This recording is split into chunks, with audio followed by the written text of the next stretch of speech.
One thing I really want to say, and I want to make this very clear to all my viewers out there, I love hip-hop.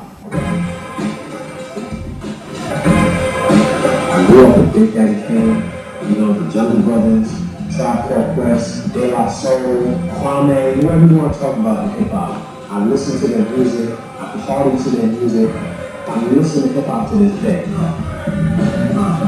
I sometimes feel bad for criticizing hip-hop. But I guess what I'm trying to do is to get us men to just take a hard look at ourselves. Like this box. In order to be in that box, you have to be strong, you have to be tough, you have to have a lot of girls, you gotta have money, you gotta be a player or a pimp, you know, you gotta be in control, you have to dominate other men, other people, you know, people are getting those things, and you know, people call you soft or weak or a pussy or a chump or a faggot, and nobody wants to do any of those things. So everybody stays inside the box.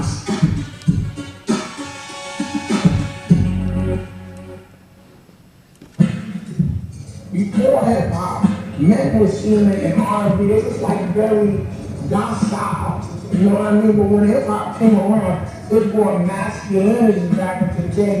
This is a misguided. With rap music, I think there's an identification with some of the most stereotypical masculine standards. Every black man that goes to the street, he's always got two people in his head. Him, who he really is, and the thug that deals behind him. It's a prison, bro. Yo, I'm this, I'm that, I'm hoping. You know you ain't doing jack. But at the end of the day, you know you can make somebody believe that you are, and you can be proud. I jokingly say that I'm in recovery from hip-hop. It's like being in a domestic violence situation. You're home is hip-hop and your man beats you. It's rolling out about the smack a bitch and smack a hoe, but we will smack a bitch and smack a hoe. Yeah, yeah. Yeah, and then it's your face, I need us at home. I need us at home. Let's get what's she at? What's she at? Let's get what's she at? Come on, girl, you know what we came here for. What you want? We need a tip. I said, come on, girl, you know what we came here for. It is true that these women appear not to be resistant. What I would hope, however, is that these women understand the extent to which they are participating in a culture which commodifies women sexually. Back at BET Spring Day in Daytona Beach, Florida, I ran into this young cat, 18-year-old Jay Hood. My goal out here is to have fun and get up on some of these girls, man. You have any problem with like rappers calling them bitches and hoes and stuff like that? Nah, to tell you the truth, some of them is bitches, see? You gotta realize that. You got the sisters, but then the bitches. Huh?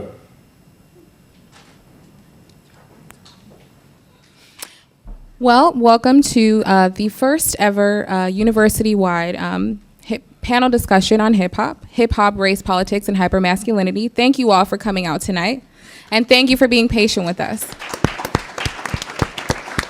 So this is how the night's going to work. We're going to have two different sets of panelists. They're each going to be 30 minutes, followed by a 10-minute question and answer session. So if you are moved to ask a question about something that you saw or you'd like to hear one of the panelists' opinions, please feel free to get up. There'll be mics in the aisles at that time. Mercury is in retrograde, so please bear with us. It is not a joke. It really is not a joke. So I'd like to start by having the panelists introduce themselves. Why don't we start with Shawn? All right. I'm Shawn Setaro. I'm the editor-in-chief of rapgenius.com and the host of the Outside the Lens with Rap Genius podcast. Thanks. It's okay to clap. It's okay. Good evening. My name is Jen Johnson, and I am the founder and director of the Hip Hop Debate Institute at Columbia University. Started in Seattle, and I'm a student there at Teachers College. And I'm really happy to be here. I'm participating on this panel, work with a lot of other hip hop organizations. Shout out to Hip Hop Congress, like Hip Hop Education Center over at NYU, and all of you. So thank you. Good evening. I'm Justin Jones. I'm an artist and a writer currently in the New School's MFA program, and I am apparently the most knowledgeable hip-hop head on campus. Justin won our contest. Don't show us up. Hello, my name is Anthony Gaskins. I'm an Aquarius. Hey. Shout out to all my Aquarians out there. I myself am a artistic producer, teacher, actor, filmmaker. That sums about it. That sums up the most of it. I'm very happy to be here, by the way. I'm so hype right now. Y'all don't even know. This is beautiful, man. I love the fact that we all up here talking about hip hop. This is gorgeous. Gorgeous. Absolutely. What's up, guys? My name is Brad Wete. I'm the features editor at Billboard.com. I promise you I'm as excited as he is. And my first job and how I came into this business was at Vibe magazine in 2008. So I started in rap. I mean, you know, before even, you know, being a kid and being of the culture. So I'm just super excited to be here, and let's do it. Thank you all for coming. And I think I speak for everyone when I say thanks to Brandis and Lauren and Jasmine for putting this all together. Jasmine on the low is one of the most valued Rap Genius contributors. You got to check her writing out. Okay, so let's get started. So the first thing that we're going to talk about is the Harlem Shake. I'm not sure if any of you have seen or heard about the recent controversy surrounding that, but here we go.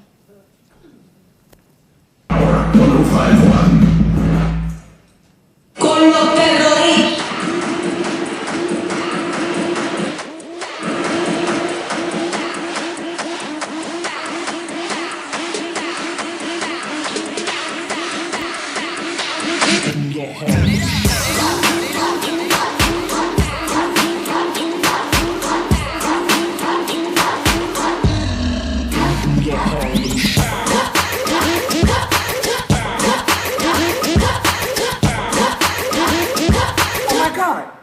Is that Kidney Weeze?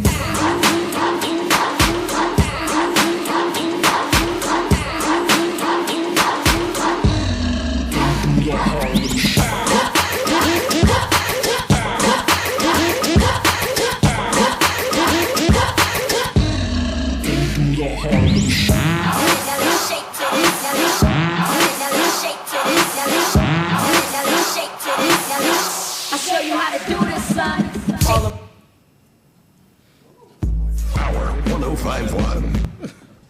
Okay, so I'd like to address this question to all the panelists. What do you think this reappropriation of the Harlem Shake says about the legacy of hip-hop in America? Don't all talk at once. I think it's just one of those things where something died. You know, I was in at Howard University. You know, when Cameron's Purple Haze album came out, and I remember, you know, all those major tracks and the Harlem Shake being huge, and you know, back when I was in high school in G-Dep with Let's Get It, and really seeing a lot of cats out here really popping and really, you know, making it happen. And I think my biggest disappointment, because this whole YouTube sensation is only about, I don't know, maybe a month old, is really clicking on to the YouTube link and really being like, this is what they call the Harlem Shake. So it was just really disappointing. I don't know if there's a greater discussion out of, you know, how, you know, they take things from us and, you know, now it's their Harlem Shake versus ours. Because I think people who know, and this is going to be one of them conversations that we just have where it's just like, I'm just going to assume everybody knows black culture and hip hop, and I'm just going to say, like, we know what the Harlem Shake is. So I don't really know how to feel about it. I'm not mad about it. I don't think it's that serious, but were any of you offended? Yeah, I think one of the most interesting things for me was I assume at least some of you saw the video where some filmmakers go to Harlem and interview people on the streets of Harlem, you know, show them the viral videos and get their reactions, and the reactions, of course, uniformly horrified. Reasonably, I think. But looking at the comments on that video, I saw something that really got me thinking, and I think goes to the crux of this whole thing, which is someone said, why are they so upset? the people who made these videos didn't intend to be racist or poke fun or whatever the words they used. And I think that that's really something that's so important and shouldn't get overlooked in this conversation, is that intent is not the be-all and end-all of everything, right? It doesn't matter if the people doing the videos, the sort of viral videos, in their heads were saying, I'm going to make fun of black people, I'm going to make fun of B-boys or B-girls or whatever. That's what they were doing. And ultimately, I think should be, the words held accountable sound kind of strong. It's not like they're going to be arrested and right. judged by the B-boy court. But yeah, in a sense, should be held accountable for it. And I just wanted to get that idea out there that intent is not everything, and it doesn't matter if you thought you were just having some fun with your friends. There is a larger context and a larger culture that you exist in, and this is true of lots of issues around, But how exactly would you hope to hold them accountable? Well, that's a good question. That's why I kind of tripped over the words. I don't really know, but I think just kind of taking, acknowledging that the stuff people say is, acknowledging why people are upset and have a right to be upset about it. I think you're pointing out something fascinating about this whole phenomenon that no one seems to want to talk about, is that they're not making fun of the Harlem Shake. It seems like the people who make these videos, they don't even know what the original Harlem Shake actually was. They think it's an entirely new phenomenon. Yeah. But is it that serious, though? It's not. It's like, I think this was a situation in which a lot of black people got really antsy and were like, oh my God, they're about to take something else from us. And we just kind of had a knee-jerk reaction. Yeah. And yes, it is odd that they chose the Harlem Shake, but the question is just why? Like, if it has nothing to do with anything that GDEP or that anybody in Harlem was doing in the early 2000s, just why? Just why? Right. Why does it exist at all? This is just an example. Right, like what we're seeing here, or any type of appropriations, or what people will call appropriation, like the Harlem Shake, or even the Dougie or whatever, is just one. These are just examples. And I was talking to one of my students about this in preparation for this panel, like thinking about it with him. He's a dancer, he's a b-boy, and he felt violated. And so that if our young people are feeling violated because of something like this, then we should pay attention. And it does matter, but it isn't just one particular thing. There are many things that are problematic about it. How do you guys feel about, Pepsi right now has, one of the, if you Google it, Pepsi's comes up first as an advertised thing, and they have Jeff Gordon. How do you guys feel about that? What do you mean? There's a video of, if any of you haven't seen it, if you Google it when you go home tonight, if you Google Harlem Shake, there's an advertised promotional video by Pepsi, and it's Jeff Gordon and his racetrack crew doing one of their versions of the Harlem Shake. So they're they look ridiculous. Well, they're commercializing. Yeah, they're making money off of that. And there are lots of hits. It's amazing how many hits they get, too. Yeah, I mean, at this point, anything that has Harlem Shake in it, in its title, on YouTube is going to get 1 million. So it's not even, I don't know. It's weird. So are we mad that people aren't getting, Harlemites aren't getting paid for the Harlem Shake? That's because, I mean, you say that your student felt hurt, but better than the Harlem Jeff Shake Gordon hasn't been hot in 12 years. I was in high school when I was doing the Harlem Shake. I definitely understand how there's a danger in that fear that this could become something devious, because it certainly has in the past. But it's kind of, again, it just seems strange more than anything diabolical. Yeah. Well, I have another question, unless anyone wants to respond to Justin. My student was seeing this as an example, right, of something that was much bigger. Yeah, I remember talking to Trisha Rose, if any of you know who she is, sort of the preeminent hip-hop academic, right? And she was saying, when I talk about hip-hop, people sort of get caught up in the fact that I'm using examples of Lil Wayne or Jay-Z or whomever, and say oh, why are you hating on Wayne? Why are you hating on Jay? And she said something that I am going to blatantly steal from her, which is that the example is not the point in what you were saying. The point is the point. And the point is appropriation. Getting caught up in Harlem Shake or whatever example of the day is not really, is a tiny bit off track, and the idea is the larger dynamics that I think Jen was pointing out. But this is a bad example. There you go. It's they're just better examples of black culture. The fact that every young white person I know has started injecting ass into their adjectives. Like, this is a big ass school, or this is an old ass, whatever. Like, that bothers me far more than anyone using the Harlem Shake, because the Harlem Shake hasn't. I mean, like, I used to love the dance. I still do it when I get bored at bus stops. But again, it just doesn't really mean anything to the culture as it is now. You know what I'm saying? Like, even if it were the Dougie, I'd be more offended, because at least that was 2 or 3 years ago. Like, the Harlem Shake had its time. It was beautiful. We still have those many, many G-Dep videos to cherish. It seems like this one isn't worthy of the fight that we're putting into it. Like, there are better fights that we could be fighting just as a hip-hop community. Okay. Sure. Well, studies show that more than half of rap album purchases are made by white individuals. How does the gentrification of blackness affect the hip-hop industry?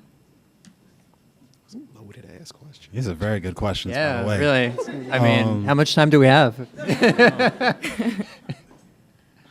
No, I think music is for everybody. So I don't really look at it. I mean, I'm kind of over the idea of like me reaching for a CD and a white person reaching for the CD and thinking like, why do you like it? Like, I think we both like the music, and it's really considering how far along hip hop has come, and the greater discussion of where we as black people have come. I'm not going to be the person that's going to be like, you're not allowed. And it's good music is for everybody. So I don't Well, really why do you think that blacks aren't supporting the industry, like actually buying albums and supporting the artists that are representing them? The easy answer is just that, disenfranchisement still exists, and white people are more likely to have money in their pockets. They're more likely to get money from mommy and daddy, and we typically don't, and we still want what we want. So if a link is there to be got, I'm gonna get it, and that's just the truth of the matter. That's just really it. Anyone else? I mean, if you really want to think about it in terms of just financially, it's record sales just are becoming less and less important, because not only, like, you can say that, yes, white people are mostly buying rap music, but they're also downloading it a lot too. Everybody has access to this free music that we now have, and it's not just your socioeconomic status that stops you from, clicking that media fire link. It's everybody's taking music, and a lot of artists aren't even asking you to pay for it at this point. Like, I'm a big Currency fan, and he's constantly just giving out free mixtapes because he knows that we're at a point where, because of the internet, you can support an artist without actually getting a physical copy of music. I think also it's a little bit of a numbers game, in the sense that there are simply more white people than black people in America, right? So the stats might seem, if you broke it down by, what percentage of the population buys albums or something like that, the stats might look very different, as opposed to just sheer numbers. I do also think that there may be an aspect of cultural tourism when we look at like street games and the way in which the majority of people making street games, especially when they have hip hop artists who are part of it, and the people who are making them are white men, and the people who are buying them are white men, and they're playing race and putting race on. And I think that kind of is something that is very troubling. And that may inform this conversation and kind of add some texture to it as well. But I really respect what Brad was saying too, that hip hop is really something that it's like, if you bring it, you bring it. If you whack, you whack. Yeah. That's what it is. Yeah. But come and prove what you can do. Yeah. Still, come to the cipher though.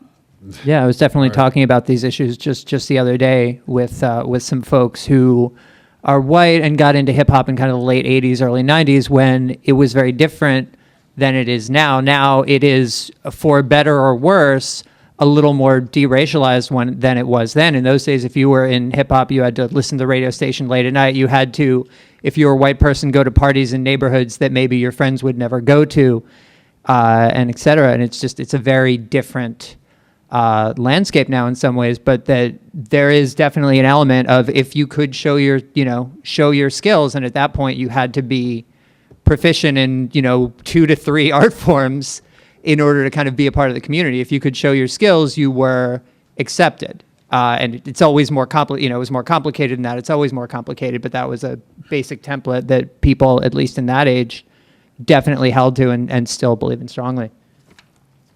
All right, we're going to switch topics a little bit. While hip-hop may be becoming queer in fashion, much of the hyper-masculinity in the image remains. How can hip-hop artists achieve masculinity without the misogyny, violence, and objectifying women? And do you think it's possible?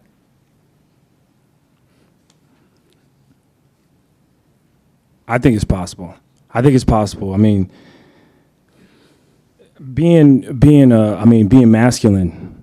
I feel like in that regard, I don't know if you don't have to be misogynistic to be a masculine person. I mean, masculine I think can go both ways as well. I feel like you can be a woman and be masculine as well by the message that you're putting across.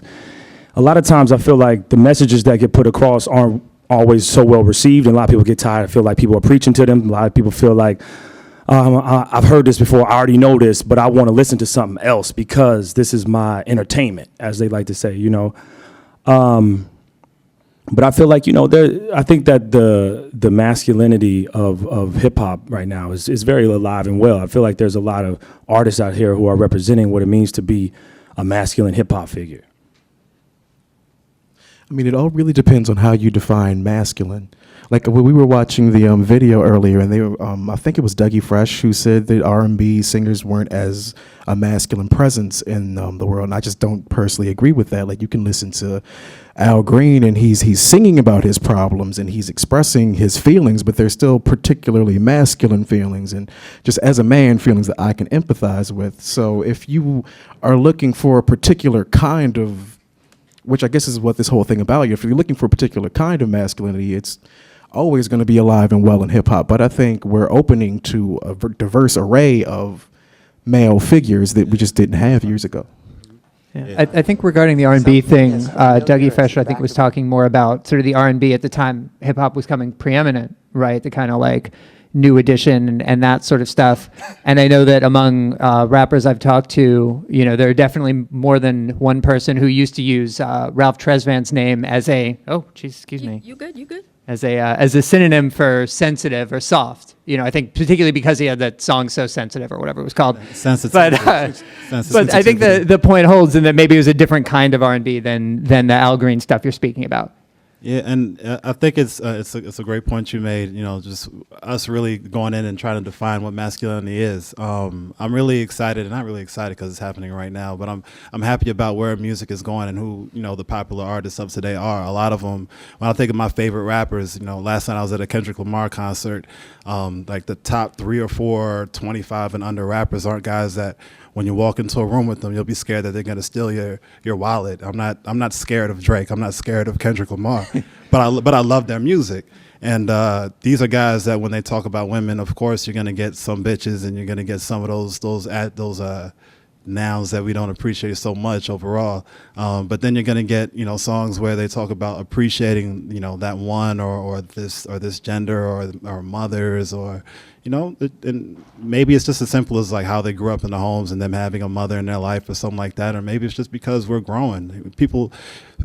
People kind of give hip hop a bad name, but when you think about it, it's still a relatively young genre. I think we're coming up on maybe just past 30 years. Right. So when I think about like who the hot ones are today in comparison to 10 years ago, I mean, 50 Cent feels like he's washed up, and that was like, that was the muscle guy that, we were all scared of. And now, the jeans fit and and it's just a different wave. The content is a whole lot different. So, it was interesting. A lot of the times when that intro video was playing, I was just sitting and I was thinking like, man, this sounds so old. Like I hope people don't really subscribe to all those characteristics that they gave of hip hop, but yeah, that's it.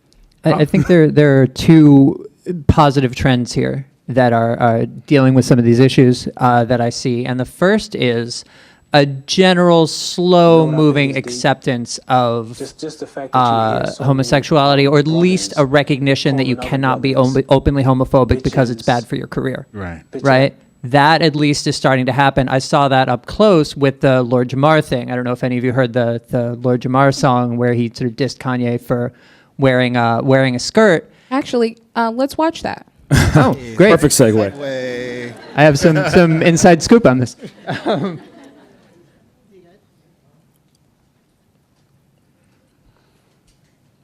I was sent a picture from one of my friends, the guy born, of a model dude at a fashion show who was wearing a dress with a tight blazer over the dress and some sneakers with a hard face.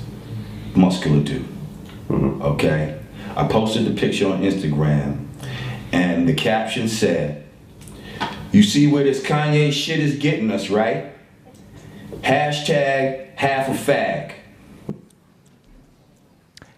So he followed that up with a song, which I assume many of you have heard, and the response. And I saw this because he, in turn, as a quick plug, put a verified explanations for the song on Rap Genius. What? Really explain kind of what he was going for with the song, and he meant it. I mean, I was expecting honestly some kind of walk back or something, but he meant it.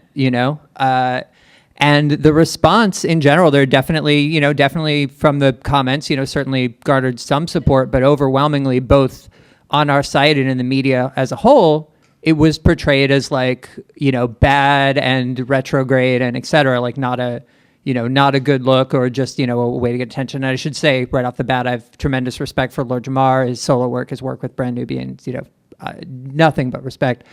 But just the attitude towards that was like, oh, this is a passé attitude, right? This kind of blatant homophobia, transphobia, whatever, is now passé to express overtly. And you see that with Busta Rhymes, too. If any of you have watched the movie that the opening clip is taken from, they ask Buster, Byron Hurt asked Buster at a certain point, will there ever be an openly gay rapper? And Buster just about walks out of the room. He can't answer it. He says, I can't talk about this stuff, etc. I saw an interview with him recently where he talked about Frank Ocean, and it was, I respect him, I respect everyone, I want people to respect me, blah, blah, blah. And so whether older artists have changed their mind or whether someone kind of got a bug in their ear about, hey, you can't say this stuff anymore, that is a trend, and it's a trend worth noting. And I think secondarily with the masculine thing, expressing emotion in hip hop used to be, something that was under the surface, right? Quiet as It's Kept, I think Big Pimpin' is a very emotional song in that if you look under the surface, Jay is commitment phobic, right? Absolutely will not be tied down, right? And why is that? What does that say about him that that's the case? So like, it was that kind of stuff. It was below the surface. It was bubbling underneath. And now I think the expression of more overt emotions of different kinds is opening up in hip hop more. And I think these are two positive trends. I don't have any grand pronouncements on them, but I think they affect these issues of masculinity that you were bringing up. Mm-hmm. So I have one last question for you all.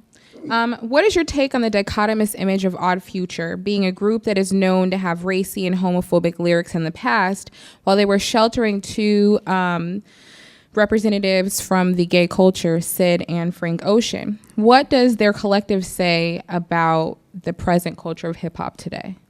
So what do you think about their switch from having blatantly homophobic lyrics, not knowing that they had two members of their group who were homosexual?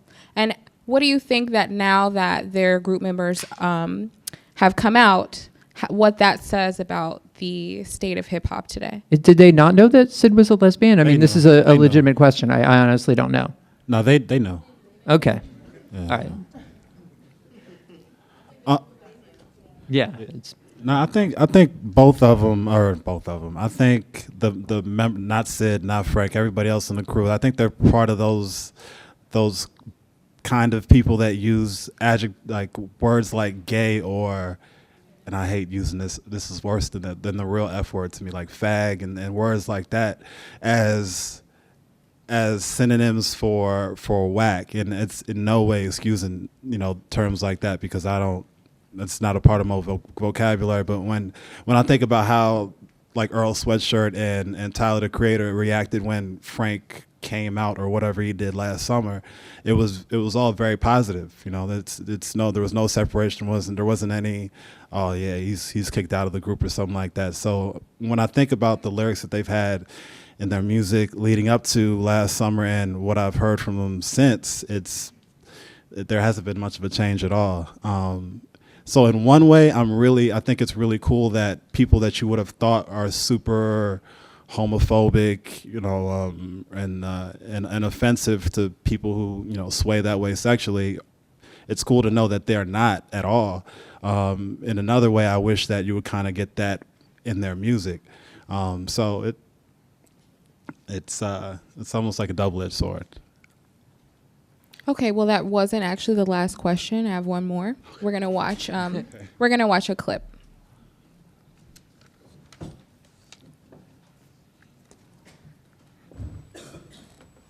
You know what I think is deep?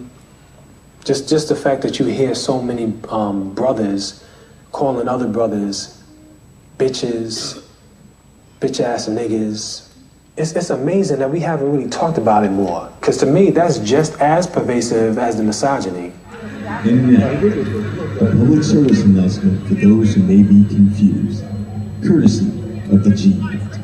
At this Summer Jam concert, 50 Cent questioned Ja Rule's manhood in front of thousands. Ladies and gentlemen, it's been brought to my attention that you guys don't know what bitch-ass niggas look like. Take a look at this. I know that's not hip-hop. You know that's not hip-hop. So there you have it, ladies and gentlemen. The next time you're flipping through your radio or through your TV, you know how to identify a bitch-ass nigga. Bitch niggas. I just want to jump in and say this before you get to your question. When I look at stuff like that from 10 years ago, 8 years ago, I think it's really important to note how far the culture has come since then, because I still laughed at that, but it wasn't as funny as it would have been. Because when I think about, like, oh, is he saying that men aren't allowed to cry? Or am I not allowed to have feeling in my music? Am I not allowed to? I don't know what Ja Rule was tearing up to in that moment. Like, I don't know. So laughing at the idea of a man crying just seems like beyond stupid. And I laugh at stupid shit sometimes. It was the editing. It was the way he edited it together. Yeah. As soon as he said it, he was like, bow, and Ja Rule was crying with the one tear. So he had the Denzel going on. 50 years of comedic timing. Just don't know. Anyway. Yes. All right. So many hip hop artists say that they've accepted the fact that there is an LGBT fan base, but many of them have publicly come out and expressed their acceptance of the lifestyle, yet in their music, they still refer to weaker men as pussies or faggots. Will hip-hop ever be accepting of the LGBT lifestyle, or are they simply telling the fans what they want to hear to generate more sales? I would really like to jump in real quick, because it's something that I wanted to say, because I think that oftentimes when we have forums like this, we have critiques of hip hop, that there are 2 points. One is that we tend to conflate culture with industry. And then the second thing is that oftentimes hip hop gets the bad rap, right? Whereas any type of critique that we may have of hip hop is also a reflection of the white supremacist, capitalist, heteronormative, patriarchal culture in which we live. And so that we need to be able to, Peace. It's important to be able to recognize that, because some of the answers, like, it begs the question, where are we going? Like, most stuff is, hip hop's gonna, we're gonna go where hip hop goes, right? Granted, that's not the quote, but I mean, the reality though is that where is our society going? Well, I think it all goes back to the, a lot of the way these people are talking, a lot of these quotes, you go back to the home, right? Starts back home. How were you raised? How were you brought up? What did you see around you? And these people are basically responding to the way that they were brought up. And I feel, it really starts back. I think this is a much bigger issue than just, hip hop. I feel like it goes back to us as a country, as a whole. Like, we have to do a lot more with the young people early on, like, get involved and tried our best to show them positive role models, because if you continuously show them these types of negative, people or negative energies in the world, you're not going. I feel like it's just going to continue. The cycle is going to continue to repeat itself over and over again. But so I think it has a lot to do with the way that we are bringing our young people up. I think that has a lot of effect on it too. But I mean, yeah, I'll leave it at that. And to speak to your question, as far as I think there'll always be words and synonyms for the word like soft and the things that they're getting at when they use those words. I think as time goes on, probably those more offensive ones will kind of be subtracted out, just because I think as time goes on, hip hop will become even more inclusive, and you'll be thinking about, oh man, this doesn't sound right. This is gonna hurt. This is gonna rub someone the wrong way. But there's always gonna be a situation where someone should have been a man and they weren't as manly as they should have been, and there's always a time to say someone is soft, or there's always a man up or something like that. But I don't know if it'll always be like, oh, you're being a pussy or you're being a whatever. I think it's also interesting too to look at the lens at which we look at some of these things too, because it's like you put something on TV or you put something on the internet, and everybody responds to it with already kind of a way of thinking about how it should be or how it should look or how it should sound. And I what I mean, like being open and available to these things is something that I feel like us as people kind of go about life try to, continue to open ourselves up and be completely receiving everybody. And I feel a lot of times, we get caught up into our own self. We get caught into the way we like things done and way this, that, and the third, which is fine. But I feel like when you start to try to, really look at this from the lens in which you look at it, I feel like you have to also, when it comes to hip hop and a new artist or somebody bringing out some new type of style or new swag or whatnot, I feel like a lot of times we kind of are really quick to dismiss them or put them in a category and say, nah, we can't deal with that, because that's just how we as people are starting to have. That's our defense mechanism, or whatever you may call it. Okay, we're going to now take some time to open up the question and answer session. So we're bringing the mic down the middle. If you have a question, please come on down. Testing. Hello, thank you guys. Tell us your name, please. Akima is the name. My question has to do with this idea of, and what you spoke about, with conflation, the conflation of culture and industry, right? And it makes me think about the book Spectacle as I forget, Guy Debord, Spectacle as Society or Society as Spectacle, I can't remember. Society of the Spectacle. Of the Spectacle, thank you. Mm-hmm. And I wonder... It's Guy and not Guy. I feel so... Is it? I feel like such an autodidact. I'm asking, yes, I don't know. Guy Debord. Okay. Guy. My question is, sort of touching on what you said about home. I'm wondering what home is, given the enormity of technology, given how much time people spend on the internet. Like what is culture? Is it the spectacle? Is it, what is it? Like, is industry creating the culture at this point? Like, I'm really curious about that. I think it's split. I think the industry definitely has an effect on the culture tremendously, because, they're telling us what to buy. They're telling us what's cool. They're telling us what's hot, what we should be listening to. And I feel like it goes back to this idea of, like you said, at home and being able to have this variety, being like, yeah, you can have that option, but you also, while you over here listening to, 50 Cent, here goes a little bit of Miles Davis, give you a little bit of balance. So you can be able to check them.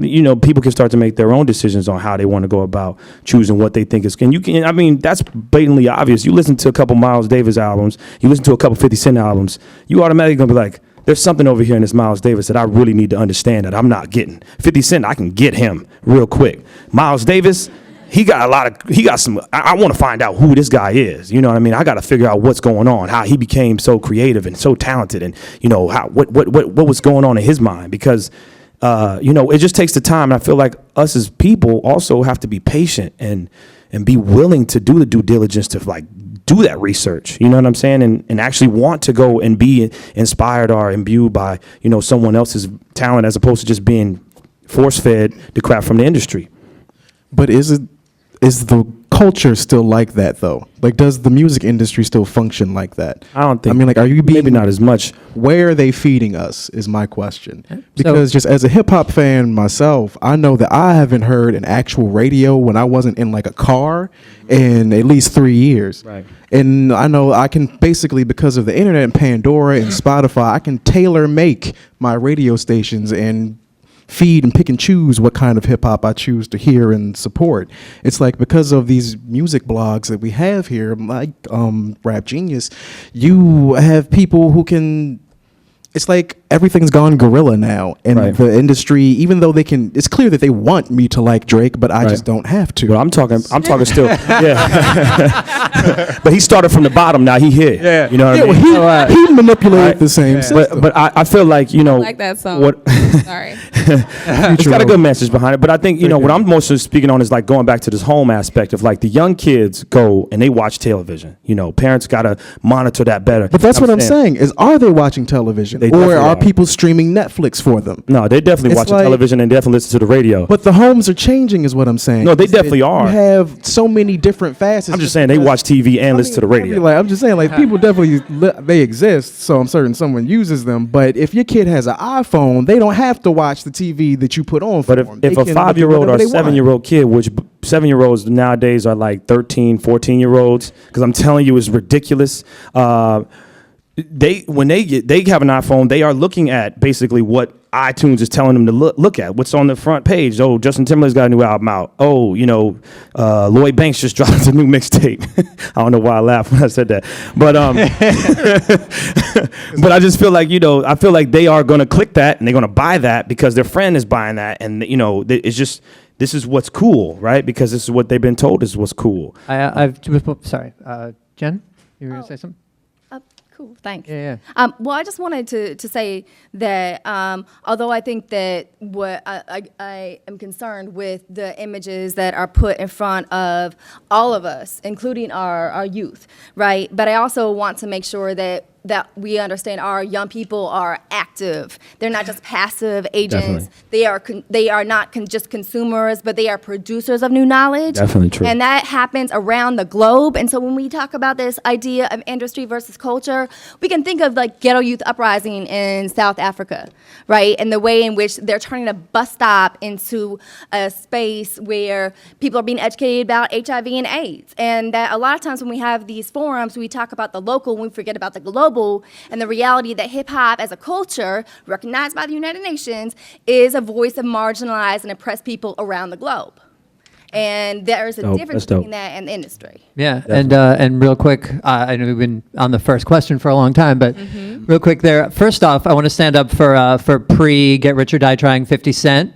I think his mixtape era is fucking amazing. Yeah, sorry, 50. We didn't mean to blast you. I'm just saying. He was hot. He was really, 50 was cool. Yeah.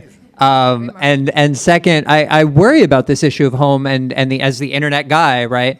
I worry about this issue of home and localities and stuff a lot, because I think when you guys mentioned bounce a few minutes ago, and hip hop for a long time and was basically a collection of local folk musics, right?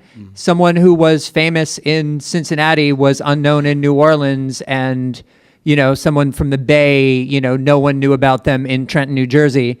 And I worry/wonder if that's disappearing or modifying in some way due to, you know, the internet and connectivity, what's happening to essentially not just local scenes, always be local scenes and clubs, but local genres, right? Local styles. And I don't have an answer. You know, it's just very relevant to, I think, the point that was being raised.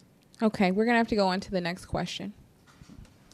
How you all doing? My name is Damon Daniels, and my question is, I've heard a couple of panelists mention that hip hop has come a long way with respect to homophobia, with respect to tolerance, etc.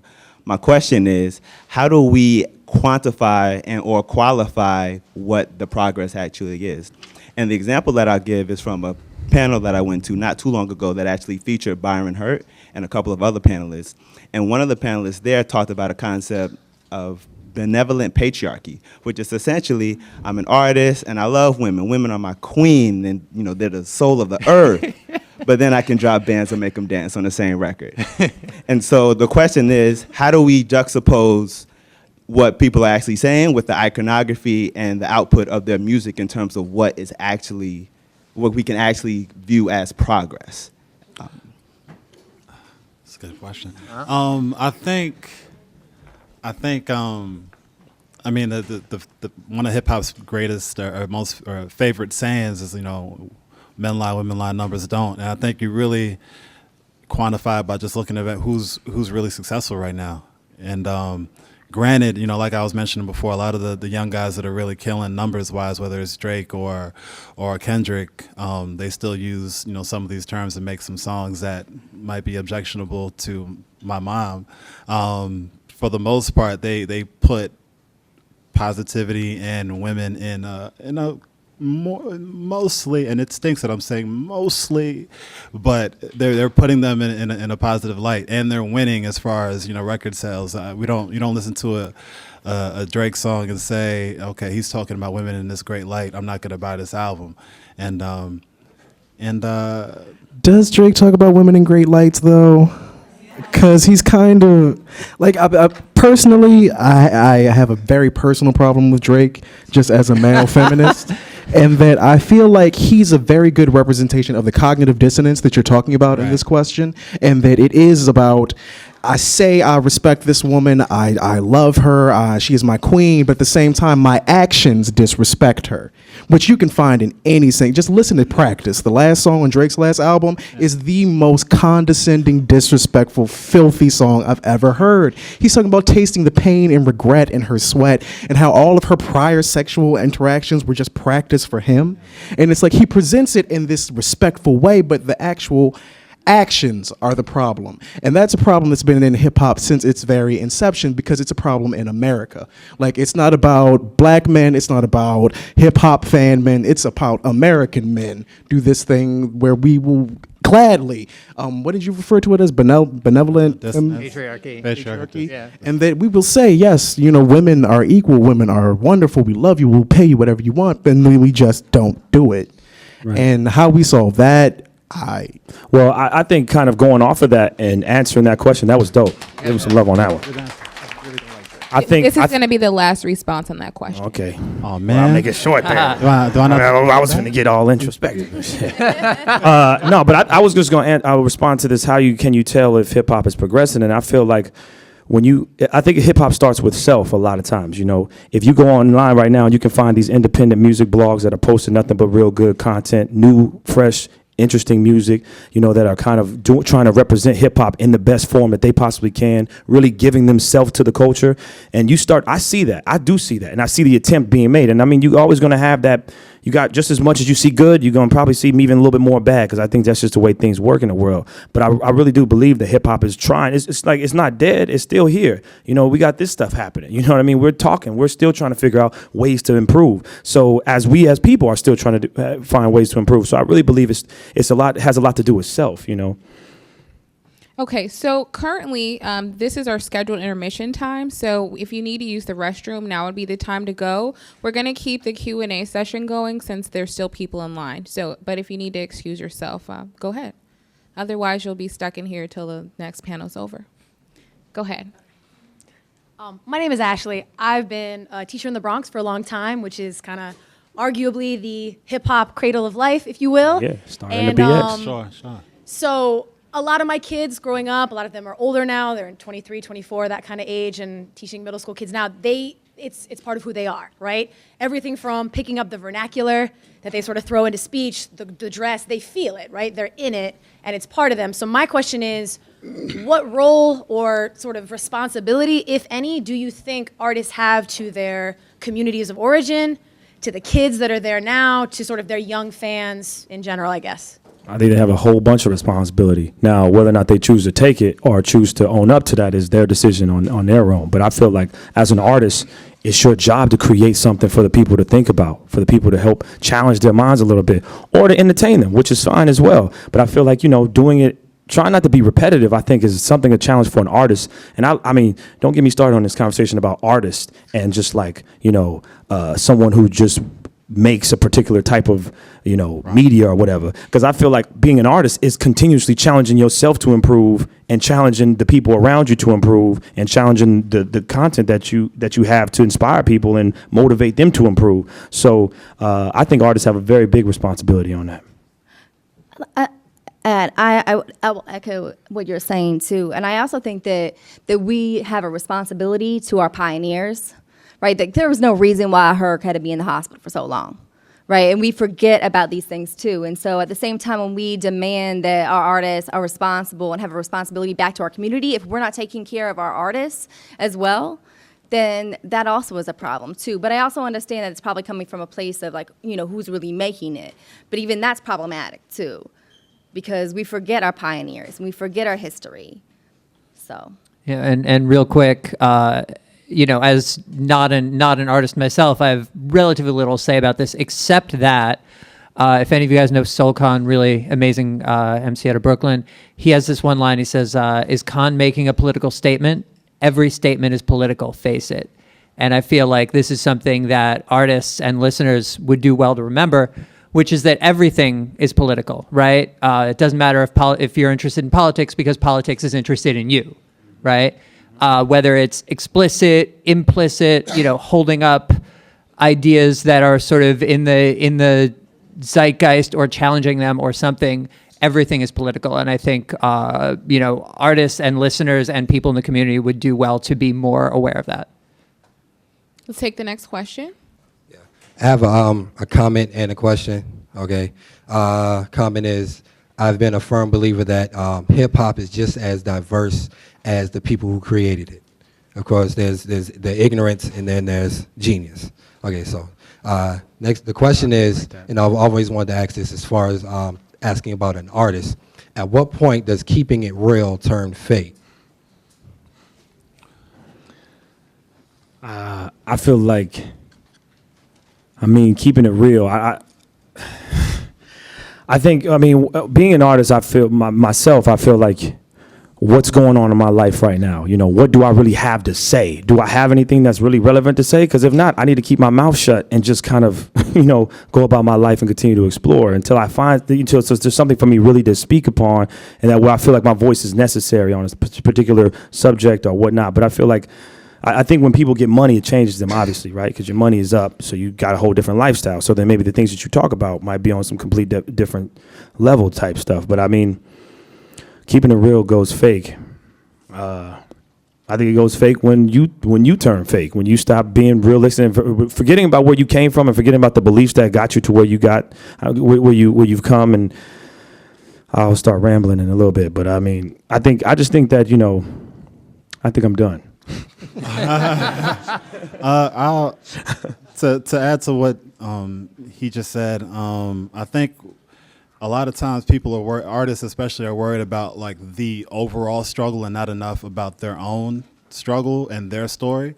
So I think it's really important that the person that you are, artistically, especially when it comes to rap, and there's so much of a focus put on, who you are for real. I think it's really the last and the only genre where, you're not allowed perception-wise to have a writer. You're not allowed to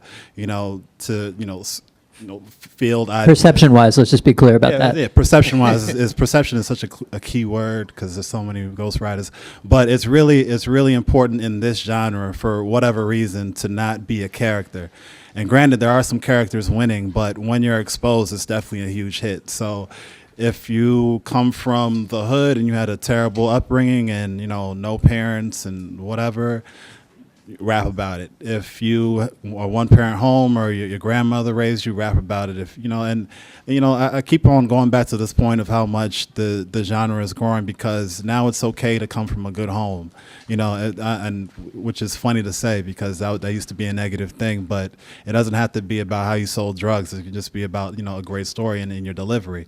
Keeping it real goes wrong when, whatever idea that you were portraying isn't the one that you actually live by. So to speak to another point that he just made is growth is really important.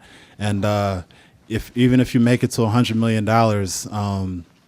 it's important that you kind of grow along with your fans. And, maybe it's not as interesting to talk about your butler, but there's so many other things, going on in life that, love love is the same emotion, whether you're Jay-Z with Beyonce or you're, some, up and coming artist with, wifey, so it just, speak your struggle. And creating, I think, is important because you just should always be creating. You don't always have to show everybody what you create, but you can just continuously create until you see something that this right here everyone needs to see this, or everyone needs to hear this. But otherwise, you should just still be creating if you're an artist. That's what you're doing. You're challenging yourself. I mean, growing. We have time for one last question. Hello. Hi. My name is Desi. I'm a health and lifestyle journalist and educator, and I was brought here today because I am a hip-hop head, and I have this very conflicted love of hip-hop for many, many years. And I'm wondering, as we talk about hypermasculinity, where or how close are we to having a serious campaign on behalf of hip-hop artists against violence against women? I mean, we're poised for it. There's a Violence Against Women Act that's currently trying to pass through Congress. There's so many opportunities to have this conversation, and I feel like there just isn't enough of a groundswell. Hip-hop artists have a captive audience, and they will be listened to if they decide to take this stand. I feel like there's so much concern about Rihanna and what she's doing and why she's supporting Chris Brown and why she's doing, there's so much about her. We don't hear anything about what his process has been and what community he's trying to create for himself to not feel like a punk for having to put his girl in check. And I'm just saying, how come there are no conversations about what his process for healing is and what safe space he's creating for himself and what he's doing to try to enlighten or empower other young men to not get themselves in those kinds of situations or get themselves out of them if they are in them. So I'm just asking, how close do you think we are to a campaign against violence against women? There is a really amazing one, Desi. Desi, yes. Okay, yeah, there was an amazing one that happened in the Bay Area.